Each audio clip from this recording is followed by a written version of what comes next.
Over the last 2 centuries, treasure hunters have poured millions of dollars into a tiny patch of land off the coast of Nova Scotia. They have triggered massive collapses, bankrupted their families, and even lost 6 lives, all to dig a single hole. And yet, not a single chest of gold has ever been found.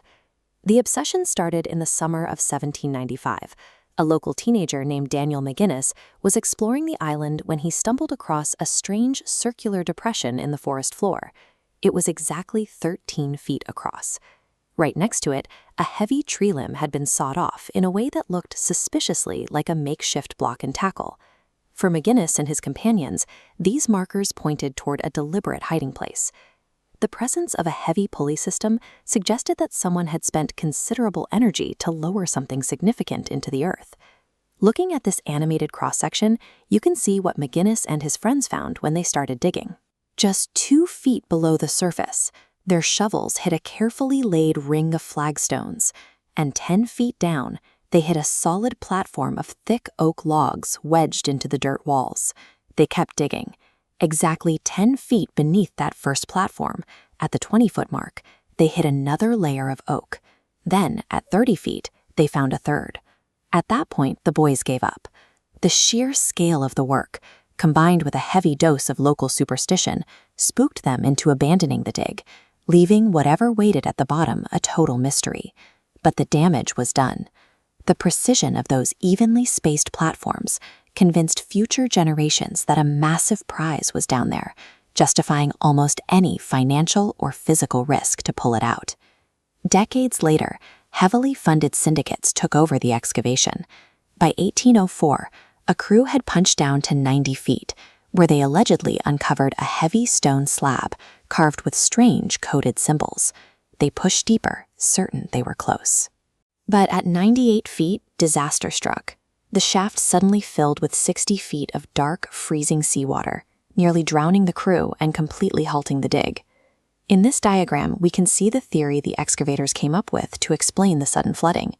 They proposed a system of box drains, a 500-foot network of lateral tunnels packed with coconut fiber. They believed this fiber acted as a sponge, filtering seawater from a nearby beach so it could be funneled straight into the main shaft if anyone dug too deep. The floodwater transformed the hunt into a technical war. For the syndicates, the water served as validation. It was proof they were up against a defensive masterpiece designed by ancient, brilliant minds. To beat the water, searchers escalated their tactics. By the 1960s, excavators were bringing in heavy machinery, ripping up the earth and permanently destroying the island's original topography in a desperate bid to find the treasure. To justify this massive industrial effort, people needed a villain. The most popular theory pointed to infamous pirates like Captain William Kidd, suggesting they used Oak Island as a highly secure, booby-trapped bank vault for their plunder.